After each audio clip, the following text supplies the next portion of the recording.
Before we get into the review, I just want to make it clear that if it looks like I am drowning in sweat and my face is flushed, that is because the AC in our house is out and it's hot as hell.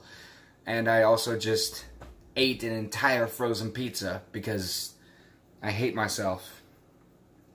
Alright, to the review. Way down in Missouri, where I heard this melody when I was a little... I'm gonna break up the trend I've got going of horror films that one way or another could fit into the series that my friend Matt is starting to talk about a movie that has nothing to do with any of that. 3 Billboards Outside Ebbing, Missouri, which I'm just going to call 3 Billboards to make it easier, is a movie that came out in 2017 starring Frances McDormand. Why did I have such a hard time with that? Sam Rockwell and Woody Harrelson, and it's a dramatic comedy about a woman whose daughter was raped and murdered and then set on fire, and she's pissed off at the local police department for not finding her killer after almost a year. So she puts up 3 billboards that essentially say, "What the hell, Sheriff? Why aren't you doing anything?"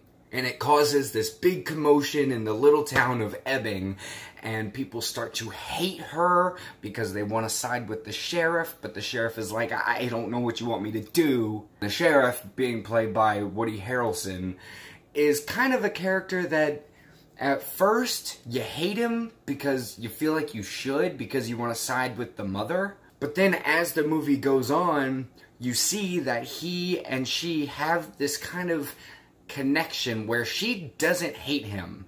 She's just frustrated that nothing is happening with the case. But nobody else in town sees it that way, so they are coming for her head. Now, first and foremost, I want to say that this movie is hilarious. And it's all in the dialogue. So the writing in this movie is top-notch.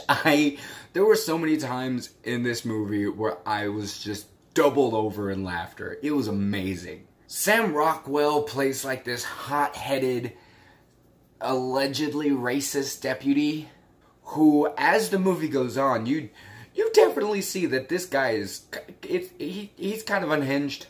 But he wants to stand by his sheriff every step of the way, and he is basically the one leading the tide against the vengeful, well, I guess not vengeful, but against the mother.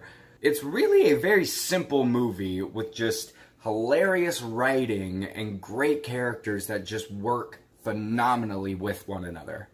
They're all just kind of like these southern dickheads, but they're great. Holy shit, I'm dying. Oh my god. Fuck. I really didn't expect this movie to be as funny as it was, and a lot of it comes from Frances McDormand just not giving a damn what comes out of her mouth, and some of the things she says is so vulgar, but she just says it with just such confidence and just a no hold bars, she doesn't give a damn. I think this heat is messing with my brain. But not only is the comedy in this movie so good with characters that you immediately want to follow, the drama is real. This movie, I've rarely ever seen a movie that can balance great humor with just some of the most depressing things you can imagine so well in one movie. Like when your main character is motivated by the brutal rape, murder, and incineration of her teenage daughter. First of all, that just lends itself to some heartbreaking drama where there should be no comedy. And there's one scene that I am definitely not going to spoil, because when it happened, everybody in the room, our jaws just hit the floor. It was like, oh my god. And it's like, and it like happens right in the middle of the movie, which just made it even more shocking. God, you can see my shirt just getting... Oh god, I gotta wrap this up.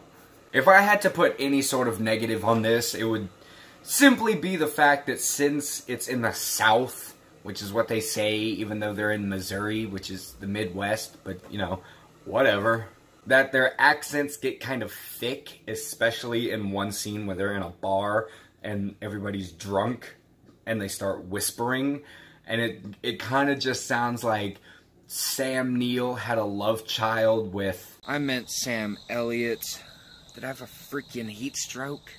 Jeff Bridges from the True Grit reboot, and that love child is just perpetually chewing on a bite of steak that's too big. Essentially what I'm saying is, when they're drunk and whispering, they just kind of sound like that. And when that is, like, the worst part of a movie, you know it's a pretty damn good movie. One thing I feel people could have an issue with is the ending.